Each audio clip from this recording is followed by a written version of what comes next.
Zomato Swiggy ছাড়াও কীভাবে র্যাপিডো অ্যাপের মাধ্যমে আপনি খুব সামান্য পরিমাণ ডেলিভারি চার্জ দিয়ে কীভাবে খাবার অর্ডার করতে পারবেন, আপনাদের নিজেদের বাড়িতেই বসে খাবারটা পেয়ে যাবেন, সেইটি আজকে এখানে দেখানো হচ্ছে।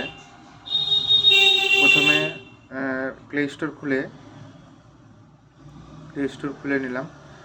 তারপরে র্যাপিডোটা সার্চ করতে হবে। র্যাপিডো যে অ্যাপটা আছে, র্যাপিডো সার্চ করার পরে ইনস্টল করতে হবে। ইনস্টল হোক।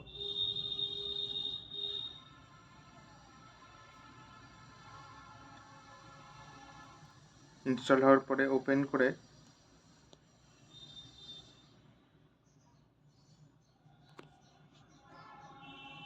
নিজেদের মোবাইল নাম্বার দিয়ে এটা রেজিস্টার করতে হবে। এখানে ওটিপি দিয়ে ভেরিফাই করতে হবে। ভেরিফাই করে এখানে লোকেশনটা এক্স্যাক্ট চুজ করতে হবে, যেরকম দেখালাম, while I am using this app।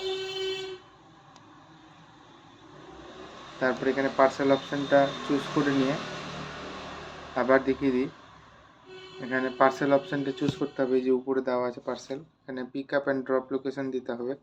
Pick up লোকেশানে নাইটি হাউস শিল্পী পাল যে এটা আছে, ওয়ার্ডটা টাইপ করতে হবে গোটাটা। তাহলে এক্স্যাক্ট ভেজিপুরির যে কাউন্টার আছে সেই কাউন্টারের লোকেশান নিয়ে নেবে। আর কন্ট্যাক্ট ডিটেলসে ভেজিপুরি আর আমাদের কাউন্টারের মোবাইল নাম্বারটা দিতে হবে।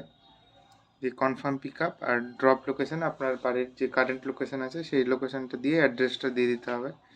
তারপরে এখানে পার্সেলের জন্য যে অ্যামাউন্টটা দেখা যাচ্ছে 36 রুপিস, এটা আপনি আমাদের থ্রু দিয়েও পেমেন্ট করাতে পারেন, বা আপনি চাইলে আপনি নিজের ওখানে খাবারটা নিয়ে গিয়ে ওখানেও রাইডারকে পেমেন্ট করে দিতে পারবেন। ড্রপ আর পিক আপ দুটো অপশান দেখাচ্ছে, pay at drop, pay at pick up. তো আপনি দুটো অপশানেই চুজ করতে পারেন। দিয়ে বুক পার্সেলে ক্লিক করলে অটোমেটিক রাইডার চুজ হয়ে আপনার পার্সেল বুক হয়ে যাবে। তারপরে আপনি চাইলে ওটা বাড়িতেই নিয়ে খুব স্বল্প মূল্যে আপনারা মানে খাবারটা আনাতে পারবেন, জোম্যাটো সুইগি বাদ দিয়েও।